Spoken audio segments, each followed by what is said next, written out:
বাসর রাতে বউকে তুই বলে রেখেছিলাম, বলেছিলাম তুই আমাকে আপনি বলে রাখবি, কাছে ঘেঁচার চেষ্টাও করবি না কখনো।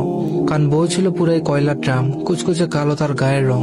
বাসর ঘরে ঢুকে বিছানায় তাকিয়ে দেখে যেন ঠিক একটা কালো কুকুর বসে আছে লাল ঘোমটা দিয়ে, ঠোঁটে লাল লিপস্টিক, কপালে ঢ্যামে একটা টিপ। কি বিচ্ছিরি শ্বাস, লাল কালোই কি এক অগোছালো শ্বাস। বাতি বন্ধ করতেই বুঝলাম যেন একটা আধার নিয়ে শুয়ে আছে। নেহাত যৌনতার দায় সারা হয়েছিল সেই রাতে। তারপর বিছানা থেকে তুলে দিয়েছিলাম তাকে।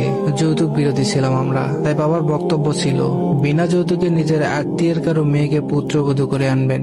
তাই হলো, হাজারো অনিচ্ছা থাকা সত্ত্বেও বাবার গরিব বন্ধুর কালো মেয়েকে বিয়ে করতে হলো আমায়।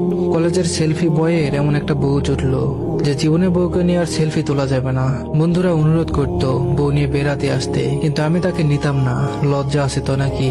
রাতে বাড়ি ফিরতাম দেরি করে, তখন এসে জেগে থাকতো, খাবার বেড়ে দিত। কথা বলতাম না আমি। কিভাবে বলি, বারে ডিস্কোতে সুন্দরী মেয়ে দেখে বাড়িতে কি আর মন আলকাতরা ভালো লাগে? ওর কি প্রয়োজন সেটা কোনোদিনই জিজ্ঞেস করিনি। বাড়িতে সবার কাপড় কেনা হতো, খাবার তো আছেই, আর কি চাই। এভাবে কেটে গেল কয়েক মাস। সেদিন এক বন্ধু তার গার্লফ্রেন্ডকে গিফট দেওয়ার জন্য কিছু কিনেছিল, সেটা আমাকেই পৌঁছে দিতে হবে। অনেক রাতে গিফট বক্স নিয়ে বাড়ি ফিরলাম, দেখলাম সে সোফায় ঘুমিয়ে গেছে। ভাবলাম খেয়েছে তো, আমি না আসা পর্যন্ত আবার ওকে খেতে দেখিনি কোনোদিন। শুয়ে বললাম, কিন্তু মনটা খুব খসখসে করছে। ডেকে তুলে বললাম খেয়ে তারপরে শুবি। পরের দিন সকালে গিফট বক্সটা খুঁজে দেখি ওটা আস্ত নেই। ও ওটা খুলে ভেতরে যা ছিল তা ব্যবহার করা শুরু করে দিয়েছে। ও খুশি মুখে দেখছে, কিছুই বললাম না। বেচারি, কালো বলে কি শাস্তি নেই? নিজেই হেসেছিলাম সেদিন। তারপর নতুন করে গিফট সাজিয়ে পৌঁছে দিলাম আমি। তারপর একদিনও বমি করলে বুঝতে পারলাম মা হতে চলেছে। একদিন শীতের সকালে বাবা মা বেড়াতে গেলেন গ্রামে। বাসায় রইলাম আমি আর সে রাতে তাড়াতাড়ি বাড়ি ফিরলাম, কারণ বাড়ি পুরো একা। গ্রামের মেয়ে, বলা যায় না ভূতের ভয় ডর পায় নাকি। বাসায় ফিরে শুনলাম রান্না হয়নি, কারণ জানতে চাইলেও বলে ভেবেছিলাম আপনি বন্ধুদের সাথে খাবেন। দুপুরের কিছু ভাত ছিল যা আমার হয়ে যাবে। ফ্রিজ খুলে দেখলাম সামান্যই ভাত। বললাম চল কাপড় পরে নে, হোটেলে খাবি। ও যেতে চায় না, আমিও রেখে যেতে পারছি না একা বাড়িতে বলে অবশেষে দুজন বেরিয়ে গেলাম। রাতের শহর ও যেন হা হয়ে দেখছিল। বললাম হাত ধর, নাহলে ভিড়ে আবার হারিয়ে যাবি। সেদিন প্রথম ও আমার সাথে বেরিয়েছিল, প্রথমে আমার হাত ধরেছিল, মন্দ না। আমি ওর আঙ্গুল ধরেছিলাম যাতে ও হারিয়ে না চাই। আর বললাম হোটেলে আমাকে আপনি করে বলবি না, তুমি করে বলবি। কিন্তু হোটেলে খাওয়ার সময় ও একবারও আমায় ডাকেনি, উল্টো আমি বলেছিলাম তুমি কি আর কিছু খাবে? সেদিন দেখি স্নো টিউব কেটে স্নো বের করছে। রেগে বললাম স্নো ফুরিয়ে গেছে সেটা বলতে পারো না? সেদিন সে প্রথম আমার কাছে শ্যাম্পু চেয়েছিল। আমি সেদিন ওকে নিয়ে মার্কেটে গেলাম কসমেটিক্স কিনতে। বন্ধুরা অনেকেই দেখেছিল সেদিন, কিন্তু সবাই ভাবি বলে যথেষ্ট রেসপেক্ট করেছিল। সবাই প্রতিদিন আড্ডাতে আসার জন্য অনুরোধ করছিল ওকে। 3 দিন পর আমি ওকে নিয়ে গিয়েছিলাম মোটর সাইকেলে। ওর জীবনের প্রথম লং ড্রাইভ, আর ড্রাইভার ছিলাম আমি। আর আমার বউকে নিয়ে জীবনের প্রথম ওর জন্য আজ খোদার দরবারে হাত তুলেছি আমি। ও যেন সুস্থ থাকে, কারণ আজ ও মা হবে, আমি বাবা হব।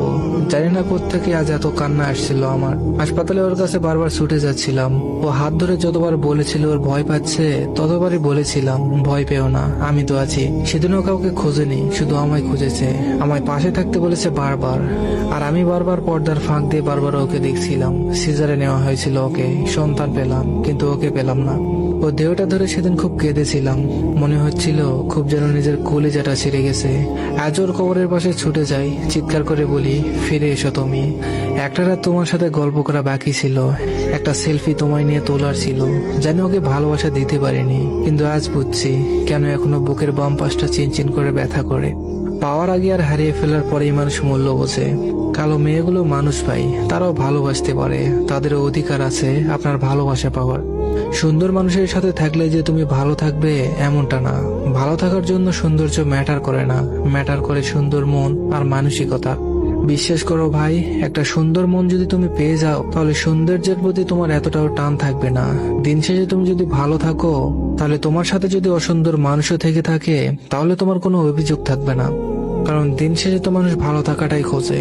এই সমাজের মানুষ কালো মেয়েদের প্রশংসা করলেও দিন শেষে কালো মেয়েরাই বেশি অবহেলিত হয়। ভাই, একটা কালো মেয়ে কি মানুষ না? ওদের কি ইচ্ছা করে না প্রিয় মানুষটার ভালোবাসা পেতে? ওদেরও তো ইচ্ছা করে ভাই, কিন্তু আমরা তাদের ইচ্ছার কোনো মূল্য দেই না। কালো মেয়েদের আমরা বোঝা মনে করি। আর সব থেকে বড় কথা হচ্ছে আমরা মানুষ, আমাদের সৃষ্টিতে তো আমাদের নিজেদের কোনো হাত নেই। ওই উপরওয়ালা আমাদেরকে নিজের হাতে বানিয়েছেন। আর এটা তো অবশ্যই জানো যে আল্লাহর সৃষ্টি কখনো অসুন্দর হতে পারে না।